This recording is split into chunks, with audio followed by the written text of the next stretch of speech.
Headlines ত্রিপুরায় স্বাগত। জয়ন্ত ঘোষাল এই মুহূর্তে আমরা যুক্ত হয়েছে দেশের প্রখ্যাত সাংবাদিক বিশ্লেষক জয়ন্ত ঘোষাল, যিনি সাংবাদিকতার জীবনে বহু বছর বিদেশে গেছেন, বহু প্রধানমন্ত্রীর সঙ্গী হয়েছেন।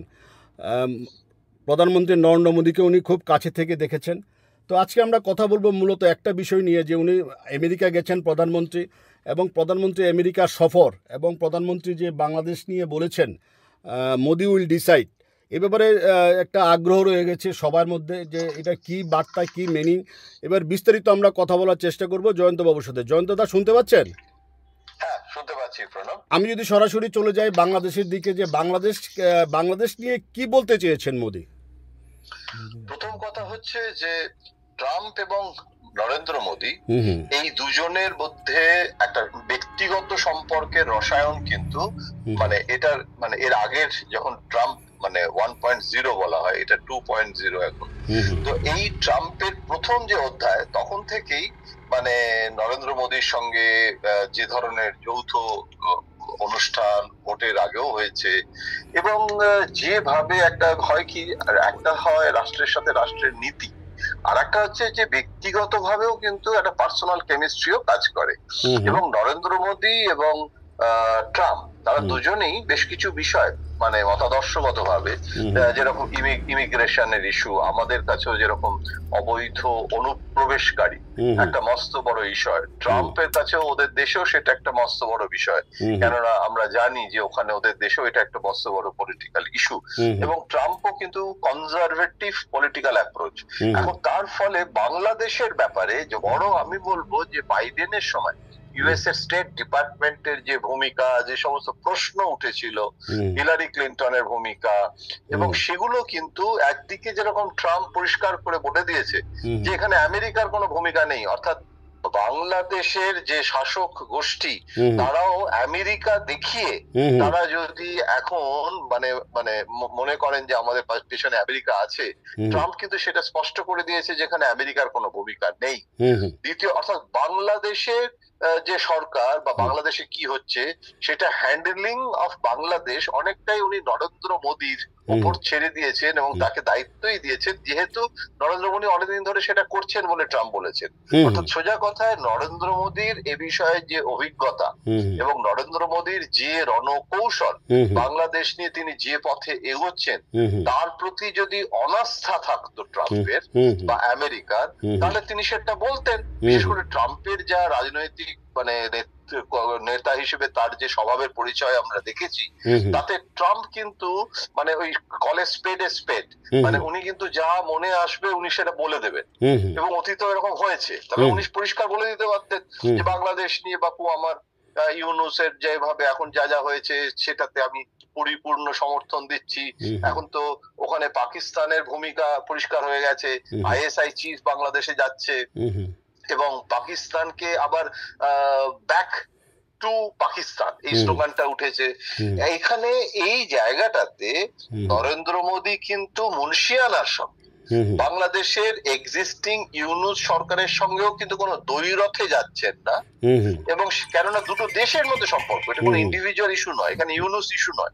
ইস্যুটা হচ্ছে বাংলাদেশের সাথে ভারতের সম্পর্কটাকে যাতে ভবিষ্যতে রক্ষা করা যায়, যাতে সেটাকে ডিস্ট্রয়েড না হয়। কেননা আজকে কিন্তু ভারত বাংলাদেশ সম্পর্ক ক্ষতিগ্রস্ত হলে বাংলাদেশেরও ক্ষতি, ভারতেরও ক্ষতি। তার কারণটা হচ্ছে যে পাকিস্তানকে লাভবান করানো, চীনা পাকিস্তান অক্ষ আছে, সুতরাং অনেক কিছু ভাবতে হচ্ছে। দক্ষিণ পূর্ব এশিয়ার রাজনীতি, কূটনীতি জড়িয়ে রয়েছে। এবং একটা জিনিস তো পরিষ্কার, কালকে ট্রাম্প যেভাবে পাকিস্তানের ব্যাপারে মোদী এবং ট্রাম্প একমত হয়েছে, এবং সেখানে পরিষ্কার ভাবে সীমান্তের ওপারে যে প্রশিক্ষণ, সেখানে যে ভারতে যে নাশকতা চালাচ্ছে জঙ্গিরা, আর তাতে যে প্রত্যক্ষ মদত পাকিস্তান যোগাচ্ছে, এই যে নয়াদিল্লি একাধিকবার এ ব্যাপারে হাতে গরম প্রমাণ নিয়ে তো বিশ্বের কাছে গেছে, সেটা কোনোদিনই সেটা ইসলামাবাদ স্বীকার করেনি। কিন্তু আল কায়দা, জাইশে মোহাম্মদ, লস্কর-এ তৈবা, এদের নাম করে পাকিস্তানকে হুঁশিয়ারি দিয়েছে ট্রাম্প। সেটা কিন্তু ভারতের জন্য অত্যন্ত একটা বলবো যে ইতিবাচক কূটনৈতিক সাফল্য। পাকিস্তানের মাটি থেকে জঙ্গিদের ঘাঁটি গোটাতে হবে, এটা ভারত বলছে। এখন বাংলাদেশকে জমিকে কিন্তু শেখ হাসিনা সেটা ব্যবহার করতে দেননি। এখন যদি সেই পরিস্থিতি আবার তৈরি হয়, আবার যদি জঙ্গি তৎপরতা বাড়ে, তাহলে সেখানে জাতীয় নিরাপত্তার প্রশ্ন রয়েছে। এবং সন্ত্রাসবাদ দমনে মোদি ট্রাম্প যৌথ বিবৃতি দিয়ে বলেছে যে সন্ত্রাসবাদ দমনে দায়িত্ব নিতে হবে পাকিস্তানকে। ভবিষ্যতে তাদের মাটি ব্যবহার করে যাতে প্রতিবেশী দেশে জঙ্গি হামলা না চলে, সেই বিষয়টা নিশ্চিত করতে হবে। তাহলে হোয়াইট হাউসের ইস্ট রুমে দাঁড়িয়ে দুজনে এই যে একই সুরে এই কথাটা বলছে, এবং মুম্বাই হামলা কিংবা 2021 সালের আফগানিস্তানের মানে যে বিস্ফোরণের মতো ঘটনা, এইগুলো যে তুলছে, এটা তো ভারতের একটা বিরাট কূটনৈতিক সাফল্য। এবং বাংলাদেশ নিয়ে যে সিদ্ধান্তের ভার, সেটা ভারতের হাতে তুলে দেওয়া, এটা আর যাই হোক মানে বাংলাদেশের যারা পাকিস্তানকে ফিরিয়ে আনতে চাইছে বাংলাদেশে, যারা এই মুহূর্তে জামাত দের যে উগ্র মৌলবাদ, সেই উগ্র মৌলবাদ এবং সংখ্যালঘু হিন্দুদের ওপর যে ধরনের ঘটনা বলি, এই সব বিষয়ে নরেন্দ্র মোদী যে বিচক্ষণতার সঙ্গে ভারতের বিদেশ নীতিকে এগিয়ে নিয়ে যাওয়ার চেষ্টা করছেন, কারোর সাথে ঝগড়া না করে। কারণ এখানে মনে রাখতে হবে, ভারতের বিদেশ সচিবকে কিন্তু চীনের সঙ্গে বৈঠক করতে পাঠাচ্ছেন তিনি। এমনকি পাকিস্তানের সঙ্গে আলাপ আলোচনায় মোটেই আপত্তি নেই এই মুহূর্তে।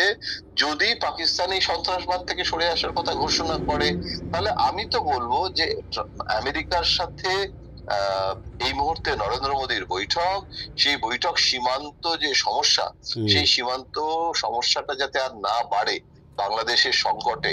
কেননা একটা কথা কিন্তু মার্কিন প্রেসিডেন্ট বলেছেন যে বাংলাদেশ সংকট নিয়ে আমাদের কোনো গোপন ভূমিকা নেই, আর আমেরিকা কোনোভাবে না করতেও চাইছে না। তাহলে এটা তো ভারতকে একটা ফ্রি হ্যান্ড দিয়ে দেওয়া। এই ভারতকে এই যে ফ্রি হ্যান্ড দেওয়াটা, এইটা কিন্তু আমি বলবো যে ভারত বাংলাদেশের এখন সম্পর্কের যে উন্নতি হওয়ার পেছনে একটা সম্ভাবনা দেখা দিয়েছে। কেননা ওখানে এই মুহূর্তে খুব বেশি প্রয়োজন একটা গণতন্ত্রকে ফিরিয়ে আনা। গণতন্ত্রকে ফিরিয়ে আনার জন্য এই বছরের অন্তত শেষের দিকে একটা যদি নির্বাচন করা সম্ভব হয়, তাহলে মস্ত বড় সাফল্য হবে। এবং আমি যা খবর পাচ্ছি যে ওখানে বিএনপির মতো দলও কিন্তু নির্বাচনের মধ্যে দিয়ে আসতে চাইছে। এখন এখানে অনেকগুলো ইস্যু রয়েছে খুব জটিল এবং বিষয়, যে আওয়ামী লীগকে নির্বাচনে লড়ার বৈধতা দেওয়া উচিত কি উচিত নয়, শেখ হাসিনাকে বাংলাদেশে ফেরত পাঠানো বা না পাঠানো, তারপরে এইরকম আরো বেশ কিছু ইস্যু রয়েছে। মোহাম্মদ ইউনূসের ভূমিকা কি হবে নতুন নির্বাচন হলে, এবং আরেকটা নতুন দল গঠন হয়েছে, সেই দলটাও নির্বাচনে অংশ কিভাবে নিতে পারবে। কিন্তু সোজা কথায় একটা প্রক্রিয়া শুরু হওয়া, যেটা এখন স্তব্ধ হয়ে রয়েছে, ভাঙচুর হচ্ছে, একটা নৈরাজ্য তৈরি হচ্ছে, শেখ মুজিবুর রহমানের স্মৃতি উপড়ে দেওয়া হচ্ছে। এই নৈরাজ্যটাকে অন্তত থামিয়ে যদি একটা সুষ্ঠু গণতন্ত্রের পরিবেশকে ফিরিয়ে আনার চেষ্টা শুরু হয়, এবং সেটা মার্কিন যুক্তরাষ্ট্র নিজে না করে, মানে নিজে সেখানে নাক না গলিয়ে সেখানে নরেন্দ্র মোদীকে অথরাইজ করে দিচ্ছে। এটা বড় ডেভেলপমেন্ট। জয়ন্তদা, ট্রাম্প যেটা বললেন যে India will decide, prime minister will decide, এই মেসেজের পরে বাংলাদেশে ইউনূস সরকারের কি রিয়েকশন হতে পারে, বা ছাত্র আন্দোলন থেকে শুরু করে নতুন যে ডাইমেনশন হয়েছে, এটার কি রিয়েকশন হতে পারে, কি প্রতিক্রিয়া হতে পারে বাংলাদেশে? বাংলাদেশে যদি চীন যদি এই পরিস্থিতিতে বাংলাদেশ নিয়ে বেশি উৎসাহ নিত, এবং সেখানে যদি আমেরিকার সাথে টক্কর দেওয়ার চেষ্টা করত, এবং চীনের ভারত বিরোধিতাকেও আরো বেশি অ্যাগ্রেসিভ করে তুলতো, তাহলে বাংলাদেশের পক্ষে সোজা হতো ব্যাপারটাতে এই দ্বৈরথে লড়া।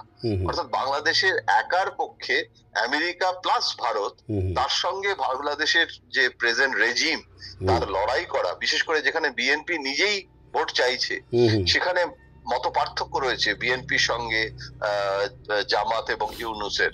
সুতরাং এই পরিস্থিতিতে আমার মনে হয় না যে চীন খুব বেশি সক্রিয় হয়ে বাংলাদেশের মানে কূটনীতিতে নাক গলাচ্ছে প্রথম থেকেই। যখন প্রথম মানে বরং সেই সময় আমেরিকা যতটা উৎসাহী ছিল, আমেরিকার প্রতিনিধি দল গিয়ে নির্বাচন কমিশন বাংলাদেশের সাথে মিটিং করছে, তখনই তো তদারকি সরকার গঠন করতে চেয়েছিল। চীন কিন্তু তখন কোনো মন্তব্য করেনি। চীন এখনো পর্যন্ত চীন এই পরিস্থিতির সুযোগ নিতে পারে। চীন এই সুযোগটাতে ভারত বিরোধিতার তাসটা যদি বাংলাদেশে ব্যবহৃত হয় তাতে তাদের আহ্লাদ হতে পারে, এবং সেখানে চীনের যে ভারত বিরোধিতাটা যদি বাংলাদেশ এবং পাকিস্তান মিলে করে দেয় তাহলে চীন সেখানে সেই পরিস্থিতিটার দিকে তাকিয়ে থাকতে পারে। কিন্তু চীন নিজে সক্রিয় হয়ে এই মুহূর্তে করছে না, তার কারণ চীনেরও আর্থিক সমস্যা আছে, গোটা বিশ্ব জুড়ে একটা আর্থিক সংকট চলছে। আমেরিকার ওপর চীনের নির্ভরশীলতা আছে, চীনের ওপর আমেরিকার নির্ভরশীলতা আছে। ভারতের সাথে আবার চীন ওয়ান স্টেপ ফরওয়ার্ড করে এখন 2 স্টেপস ব্যাকওয়ার্ড করছে, যেখানে যেসব জায়গাগুলোতে চীন সেনা ঢুকিয়েছিল সেই পুরনো স্থিতিতে পরিবর্তন না হলেও নতুন যে সামরিক বাহিনীকে যে ঢোকানো সেইগুলোকে আবার ফেরত নিয়ে আসা। চীন এখন ভারতের সাথে ঝগড়া করতে চাইছে না, কারণ চীন আর যাই হোক বাণিজ্য ভিত্তিক রাষ্ট্র, কিন্তু সেখানে চীন জানে যে ভারত একটা বিরাট বাজার এবং সেখানে চীনা পণ্যকে বেচা এটা হলো চীনের মানে পুরো বিদেশ নীতির প্রথম মূল লক্ষ্য। তাহলে সেখানে বাংলাদেশের থেকে ভারত নিশ্চয়ই বাজার হিসেবে চীনের কাছে অনেক বেশি গুরুত্বপূর্ণ। সুতরাং চীন কিন্তু ভারতের সাথে ঝগড়া করতে চায় না, এবং বাংলাদেশের জন্য ভারতকে সম্পূর্ণ শত্রু বানিয়ে দেওয়া এবং আমেরিকা এবং ভারতের কে আরো কাছাকাছি এনে দেওয়া, সেটা কিন্তু না রাশিয়া চায় না চীন চায়। কেননা রাশিয়ার পুটিনের সঙ্গেও কিন্তু ভারত তার মানে কূটনৈতিক একটা অদ্ভুত মানে সম্পর্ক দারুণ রেখেছে। তার ফলে ওটা কিন্তু মানে চীন আর রাশিয়া যতই অক্ষ হোক, নরেন্দ্র মোদী কিন্তু আমেরিকার সাথে বন্ধুত্ব করলেও পুটিনের সাথেও কিন্তু সম্পর্কটাকে একইভাবে রেখেছে। সুতরাং আমি মনে করি বিদেশ নীতির এটা একটা সাফল্য যে এটা ঠিক যে শেখ হাসিনাকে যেভাবে মানে বাংলাদেশ ছাড়া হতে হয়েছে, তার জন্য ভারতের বিদেশ নীতিরও একটা ব্যর্থতা আছে। সেই সময় হয়তো সমস্ত যেটাকে আমরা বারবার বলছি যে শুধু অল এগস আর ইন এ ওয়ান বাস্কেট, সেই কূটনীতিটা প্রণববাবু করতেন না কখনো। সেটাতে হয়তো ওভার মানে ডিপেন্ডেন্স অন আওয়ামী লীগের যে জনপ্রিয়তা হারানো, সেই সময় ওখানকার যে ডোমেস্টিক ইস্যু, সেটা যে একটা ভারত বিরোধিতার দিকে নিয়ে চলে যাচ্ছে জিনিসটাকে, সেটা বুঝে তখনই কিন্তু হয়তো করা উচিত ছিল। কিন্তু সেটা তো যা হয়ে গেছে সেটা রেট্রোস্পেক্টে সেটাকে ধরে নিশ্চয়ই আমরা চলবো না, কেননা ভারতের বিদেশ নীতিটা কিন্তু ভারতের বিদেশ নীতি, সেটা কোনো রাজনৈতিক দলের প্রিজমে দেখা উচিত না। যে কারণে পশ্চিমবঙ্গে মমতা ব্যানার্জির সাথে বিজেপির এত বিরোধ থাকা সত্ত্বেও পশ্চিমবঙ্গেও কিন্তু মমতা বন্দ্যোপাধ্যায় বলে দিয়েছেন যে বাংলাদেশ নিয়ে মোদী যা বলবেন সেটা কি আমরা মানবো। তার কারণটা এটা হচ্ছে বিদেশ নীতির প্রশ্ন, এটা কোনো নির্বাচনী আমাদের ডোমেস্টিক কোনো লোকাল ইস্যু নয়। সুতরাং এখানে বাংলাদেশের বর্ডার তো সব থেকে বেশি ত্রিপুরা, আসাম এবং পশ্চিমবঙ্গ। সুতরাং এই তিনটে রাজ্যেরও ভূমিকা খুব গুরুত্বপূর্ণ। ত্রিপুরা এবং অসমে একই ডবল ইঞ্জিনের সরকার, কিন্তু পশ্চিমবঙ্গে একই সরকার না হলেও বাংলাদেশ নীতি নিয়ে কিন্তু এটা খুব আশাব্যঞ্জক যে এখানে কিন্তু এখনো পর্যন্ত দেশের ভেতরে আমাদের কোনো রাজনৈতিক মত পার্থক্য দেখা যাচ্ছে না। কিন্তু এই প্রথাকে সমর্থন করছে। জয়ন্তদা, এই যে মোদি ট্রাম্পের বৈঠকে স্বাভাবিকভাবে হাসিনার মুখে একটু হাসি চড়া হচ্ছে। হাসিনা নিশ্চয়ই হচ্ছে, হাসিনা তো চান যে জিনিসটা এই অচল অবস্থাটা দূর হোক, কোনো সন্দেহ নেই। হাসিনার নিজের যতটাই তার মানে দায়িত্ব এই পরিস্থিতিটাকে সামলানোর ব্যাপারে তার একটা ভূমিকা দায়িত্ব ছিল, কিন্তু আমি বলবো যে এই তার প্রতিও যে অবিচার হয়েছে সেটার যদি উনি পরিস্থিতিটা যদি বদলাতে পারেন তাহলে ওনার থেকে খুশি আর কেউ তো হতে পারেন না। কিন্তু একটা জিনিস মনে রাখতে হবে যে শেখ হাসিনার যে বয়স, যে শারীরিক যা পরিস্থিতি, তাতে আওয়ামী লীগের পরবর্তী নেতৃত্ব, সেই নেতৃত্ব যদি দ্রুত তৈরি করতে না পারেন এবং আওয়ামী লীগের বিরুদ্ধে যে অ্যান্টি ইনকামবেন্সি, যে নেতিবাচক ভোট, সেই মানসিকতাটা সেটাকে যদি আবার পুনরুদ্ধার করতে না পারেন, অর্থাৎ আওয়ামী লীগকে আবার যদি জেলা ওয়ারি বাংলাদেশে তাকে যদি রিভাইভ করতে না পারেন, তাহলে ভারত গোটা জিনিসটা ভারত করে দেবে। এই যে মানসিকতাটা, মানে নরেন্দ্র মোদী সমস্ত পরিস্থিতিটিকে আবার ব্যাক টু স্কোয়ার ওয়ান করে দেবেন এবং আবার আগের মতো বাংলাদেশ ফিরে আসবে। ব্যাপারটা কিন্তু এতটা সোজা নয়। এই এখন যা পরিস্থিতি তৈরি হয়েছে সেটা থেকে আবার নতুন একটা শান্তির বাংলাদেশ এবং ভারত এবং বাংলাদেশের আবার সুষ্ঠু সম্পর্ক, সেটা করার জন্য অনেক মানে আর কি যেটাকে বলে অনেক অয়েল বার্ন করতে হবে, অনেক কাঠখড় পোড়াতে হবে। এখন সেটাও নিশ্চয়ই শেখ হাসিনা জানেন না, তা তো হতে পারে না। তার ফলে শপথ ভঙ্গিতে খুব সাবধানে এখন পা ফেলার সময়। জয়ন্তদা, আমরা আলোচনা প্রায় শেষ পর্যায়ে। দুটো জিনিস আপনার কাছ থেকে একটু স্পষ্টীকরণ বা ব্যাখ্যা বা চাই আমরা।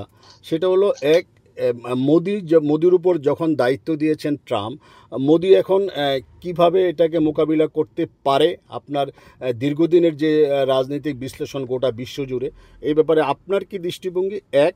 আর দুই হলো, এই যে মোদির যে আমেরিকা সফরে এই যে শুল্ক নীতি থেকে শুরু করে, আবাসন নীতি থেকে শুরু করে, বা আমরা দেখলাম যে MiG-21 একটা এগ্রিমেন্ট হয়েছে, বা যা হয়েছে টোটাল গিয়ে লাভবান কারা? ভারত লাভবান না সবাই বলে যে ট্রাম্প নাকি বিজনেসম্যান, নাকি ট্রাম্পের দিকে লাভটা গেছে? এটা একটু যদি বলেন। না, আসলে যেটা হয়েছে আমি যেটা মনে করি, মানে আমি আন্তর্জাতিক রাজনীতির ছাত্র হিসেবে আমার মনে হয় যে কখনোই একতরফা মানে একজনের লাভ আর একজনের লোকসান, এটা একটা অতি সরলীকরণ হয়ে যায় ব্যাখ্যা বা বিশ্লেষণে। কেননা চুক্তি অনেক হয়েছে, কোনোটাতে আমেরিকার একটু লাভ হতে পারে, কোনোটাতে ভারতের একটু লাভ হতে পারে, কিন্তু কোথাও মানে মানে কোনো অনেক ব্যাপার থাকে কূটনৈতিক যখন আলোচনা হয়, তখন একটা জিনিস পেতে গেলে মানে যেটা যেরকম ভাবে বার্গেনিং হয়, যেভাবে আমাদের অকশন হয়, যেভাবে দর কষাকষি হয় যে কোনো ঘরোয়া ব্যাপারেও, ঠিক সেইভাবে আন্তর্জাতিক কূটনীতিতেও হয়। এখন ভারতকে 5th জেনারেশন F-35 যুদ্ধ বিমান আমেরিকা দেবে এবং আরো প্রতিরক্ষা সরঞ্জাম সরবরাহ আমেরিকা করবে, এটাও তো খুব মানে কোনো ছোটখাটো ব্যাপার নয় এবং এটা অত্যাধুনিক। তার কারণটা হচ্ছে যে রাশিয়ার উপরে প্রতিরক্ষা ক্ষেত্রে ওভার ডিপেন্ডেন্স, সেটা থেকেও কিন্তু ভারত আস্তে আস্তে বেরিয়ে এসে আমেরিকার সাথে বোঝাপড়া করতে চাইছে। তার কারণ রাশিয়ার প্রতিরক্ষার যে অস্ত্রগুলো সেগুলো অনেকটাই পুরনো হয়ে গেছে, অনেক অত্যাধুনিক হয়নি, এবং অনেক ক্ষেত্রে তাদের যে সমস্ত এগুলো ডিফেন্স এক্সপার্টরা আরো ভালো বলতে পারবেন, আমি ডিফেন্স এক্সপার্ট নই, কিন্তু আমি এইটুকু শুধু জানি যে এইটা একটা F-35 যুদ্ধ বিমান পাওয়া, এটা ভারতের জন্য বিরাট ব্যাপার। এখন ভারত এবং আমেরিকা দ্বিপাক্ষিক বাণিজ্যটাকে মানে 2030-এর মধ্যে দ্বিপাক্ষিক বাণিজ্যের পরিমাণ দ্বিগুণ বাড়িয়ে 500 বিলিয়ন মার্কিন ডলার করতে চাইছে। এটাও তো কম কথা নয়। আমরা জানি টাকা এবং ডলারের যে সম্পর্কের যে অধোগতি এবং তাতে ভারতের শেয়ার মার্কেটে তার প্রভাব, এবং এই যে ডলারের দাম বেড়ে যাওয়ায় অনেকে যে আমাদের মার্কেট থেকে টাকা তুলে নিয়ে তাতে আমাদের শেয়ার মার্কেটে ধস নামছে, এগুলোকেও তো কমানো সম্ভব হবে যদি ভারত এবং আমেরিকার মধ্যে দ্বিপাক্ষিক বাণিজ্যের চিত্রটা ভালো হয়, যেটাকে বলা হয় গ্যাপ অর্থাৎ ট্রেড ডেফিসিট, সেটাকে কমানো যদি সম্ভব হয়, ডলার এবং টাকার পারস্পরিক সম্পর্কটা যদি আরো ভালো হয়, এবং আমেরিকা থেকে এই যে বেআইনি অনুপ্রবেশকারী ভারতীয় নাগরিককে নয়াদিল্লি কিন্তু বলেছে আমরা ফেরত নিয়ে নেব, এবং এটা ভারতের ঘোষিত অবস্থান। কেননা আমি বাংলাদেশের অনুপ্রবেশকারীদের ক্ষেত্রে আমি যে কঠোর হস্ত হব, আর অন্য দেশে আমার ভারতীয় বেআইনি ভাবে ভারতীয়রা যদি অনুপ্রবেশকারী হয়ে থাকে তাহলে সেক্ষেত্রে আমি বলবো যে আমি নেব না। এটা তো দুমুখ নীতি হয়ে যায়। সেটা কিন্তু নরেন্দ্র মোদীর ঘোষিত অবস্থান যে আমরা নেব, এবং সন্ত্রাস দমনে একসঙ্গে তারা কাজ করবে, এবং সেখানে কিন্তু প্রত্যর্পণ করবে বলেছে যে অভিযুক্ত তাহউর রানারকে, সেটাও তো কম কথা না, 26/11 অন্যতম অভিযুক্ত ছিল।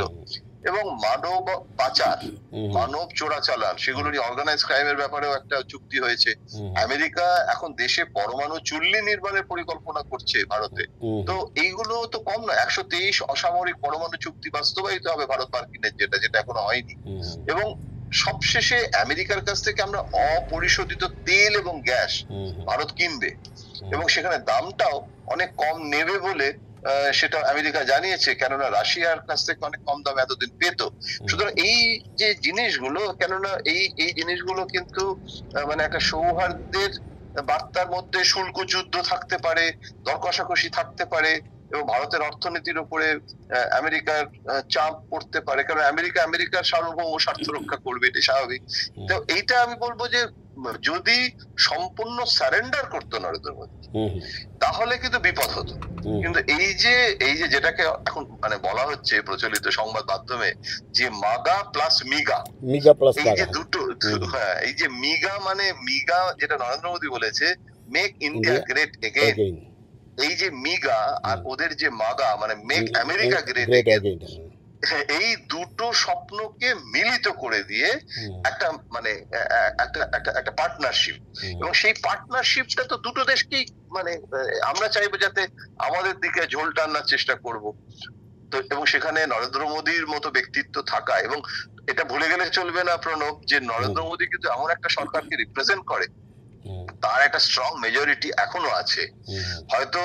হয়তো এনডিএ সরকার হয়ে গেছে টেকনিক্যালি, কিন্তু এখনো বিজেপি কিন্তু গোটা পৃথিবীতে সর্ববৃহৎ রাজনৈতিক দল। এখন 140 কোটি মানুষের দেশ, লার্জেস্ট মানে ডেমোক্রেটিক পলিটিক্যাল পার্টির রিপ্রেজেন্টেশন করে। সুতরাং নরেন্দ্র মোদীর এবং গোটা পৃথিবীতে একটা তার শক্তিমান নেতা হিসেবে তার একটা পরিচিতি তৈরি হয়েছে। সুতরাং যদি খুব দুর্বল একটা রাজনৈতিক কর্তৃত্ব, ভাঙাচোরা সরকার যে কোনো মুহূর্তে পড়ে যেতে পারে ভারতে, মানে একটা লেমডাক গভর্নমেন্ট চলছে, বরং দিল্লির নির্বাচন জয়লাভের পর আরো তার শক্তি তেজ বেড়েছে। তো এখন এই পরিস্থিতিতে ভারত নেগোশিয়েট করা, দর কষাকষি করার ক্ষমতাটা কিন্তু অনেক বেশি। সেইটা কিন্তু আমেরিকাও কিন্তু ভারতকে দেখছে যে একটা নড়বড়ে সরকার নয়। সুতরাং সেখানে কিন্তু আমি মনে করি যে ভারতের জন্য Narendra Modi is the best bet, যে সে কিন্তু সার্বভৌম স্বার্থটাকে মানে রক্ষা করেছে, বাস্তবায়িত করার জন্য হ্যাঁ সব থেকে বেস্ট পার্সন এই মুহূর্তে ভারতের প্রতিনিধি হিসেবে। আর বাংলাদেশ নিয়ে একদম শেষ প্রশ্ন, বাংলাদেশ নিয়ে ওনাকে দায়িত্ব দেওয়ার পরে উনি কি করতে পারেন বা উনি কি পদক্ষেপ নিতে পারেন? যেটা মানে ইতিমধ্যে শুরু হয়ে গেছে, এমন নয় যে উনি এটার পরে করবেন, ইতিমধ্যে শুরু হয়ে গেছে। প্রথম কথা হচ্ছে যে Ajit Doval national security adviser এবং জয়শঙ্কর বিদেশ মন্ত্রী, এরা দুজন দুদিক থেকে এই ইস্যুটাকে সামলাচ্ছেন, এবং এটা বহুমুখী বিষয় রয়েছে। এবং এখানে বিজেপির যে ওভারসিজ যে বিজেপি, অর্থাৎ বাইরে যে সমস্ত বিজেপির যে বিদেশ দপ্তরের যে শাখা, তাদের যারা ভারপ্রাপ্ত অর্থাৎ বাংলাদেশ ইনচার্জ, তারা গভর্নমেন্টের লোক নয়। এখন গভর্নমেন্টের লোককে না দিয়ে একটা নেগোসিয়েশন চলছে। এটা নরেন্দ্র মোদী এই জন্য করছেন যে তাহলে সরাসরি সরকার ঢুকলো না, আবার একেবারে সে আগে যেরকম ভাবে একটা ট্র্যাক 2 ট্র্যাক 3 ট্র্যাক 4 হ্যাঁ নানান রকমের সেই একদম কমপ্লিটলি এনজিও টাইপ মানে একটা নেগোসিয়েশন, নরেন্দ্র মোদী সেটা খুব পছন্দ করেন না, কখনোই সেটা মানে উনি খুব এনকারেজ করেন না। উনি চান যে গোটা জিনিসটা ট্র্যাক 1-এই বিশ্বাস করেন, এবং এখানে এখন ট্র্যাক 1 যে কূটনীতি, সেই ট্র্যাক 1 কূটনীতি তো হচ্ছেই, জয়শঙ্কর এবং অজিত ডোভাল ট্র্যাক 1 এর রিপ্রেজেন্টেটিভ। এটা ছাড়া কিন্তু যদি ট্র্যাক 2 বা প্যারালালি কিছু যদি হয়, সেটাও কিন্তু বেশ কিছু ক্যারেক্টার আছেন, যেরকম পঙ্কজ শরণ হাই কমিশনার ছিলেন বাংলাদেশের, ডেপুটি এনএসএ ছিলেন, যিনি যারা বেশ কিছু এরকম ব্যক্তিত্ব আছে যারা খুব ঘনিষ্ঠভাবে বাংলাদেশের বিভিন্ন দলের নেতাদের জানেন, শুধু আওয়ামী লীগ নয়, বিএনপি লোকেদেরও জানেন। তো এখন হচ্ছে কি বিএনপির যারা এই মুহূর্তে নেতা আছে তাদের সাথে কথাবার্তা হচ্ছে, জামাতের সঙ্গেও তো কথাবার্তা যে হয়েছে, জামাত তো স্টেটমেন্টও করেছে যে আমরা ভারতের সঙ্গে সংঘাতে যেতে চাইছি না, ভারতের জামাতের সেক্রেটারি। সুতরাং এই পরিবর্তিত পরিস্থিতিতে সব থেকে প্রথম সলিউশন যেটা, সেটা নরেন্দ্র মোদী করতে শুরু করেছেন, সেটা হচ্ছে ডায়ালগ, অর্থাৎ কথোপকথনের ভিত্তিতে সকলের সঙ্গে আলাপ আলোচনা করে একটা সমাধানের রাস্তা বের করে বাংলাদেশকে একটা নির্বাচনের দিকে নিয়ে যাওয়া, এবং আবার মানুষের সমর্থন নিয়ে একটা নির্বাচিত গণতান্ত্রিক সরকারকে ওখানে প্রতিষ্ঠা করা। এই কাজটা যাতে দ্রুত সম্পন্ন হয়, তার জন্য যেটা করার, যা করার, সেই মাইক্রো ম্যানেজমেন্ট সেগুলো হবে, কিন্তু খুব তাড়াহুড়ো করে মিসফায়ার করার থেকে ধীর পদক্ষেপে এগোনোটাই বুদ্ধিমানের কাজ। এখানে শেখ হাসিনা তিনি চাইছেন দিল্লিতে থাকতে, বাংলাদেশের সরকার দাবি করলেও সত্যি সত্যি শেখ হাসিনা সেখানে পৌঁছে গেলে সেটা এই মুহূর্তে ইউনূস সরকারের জন্য সেটা কমপ্লিমেন্টারি নাকি কমপ্লিমেন্টারি নয়, নাকি সেটা আরো বিপদের কারণ হতে পারে, এগুলো সবই ইন্টেলিজেন্স অ্যানালিসিস এখন হচ্ছে।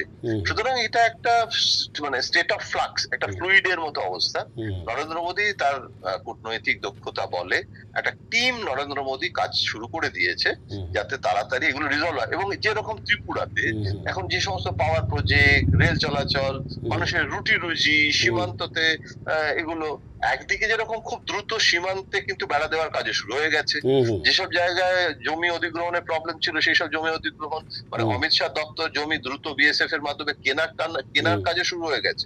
রাজ্য সরকার মানে ত্রিপুরায় তো বিজেপি সরকার, পশ্চিমবঙ্গে মানে অবিজেপি সরকার থাকা সত্ত্বেও আলোচনা করে বহু জমি এখন রাজ্য সরকারেরও দায়, সেগুলোকে দ্রুত কাজ শুরু হয়ে গেছে। তার ফলে একদিকে কাঁটাতারের বেড়াটা দেওয়া, অন্যদিকে ত্রিপুরা, পশ্চিমবঙ্গ, আসাম, উত্তর পূর্বাঞ্চল, এই যে বাণিজ্যটা, বিভিন্ন মানুষের যে পারস্পরিক নির্ভরশীলতা, সেটা যাতে ক্ষুণ্ণ না হয়। আজকে বাংলাদেশের মানুষেরও কিন্তু পেঁয়াজ দরকার, ট্রাকের পেঁয়াজ আটকে থাকলে সীমান্তে তাদের বিপদ হয়।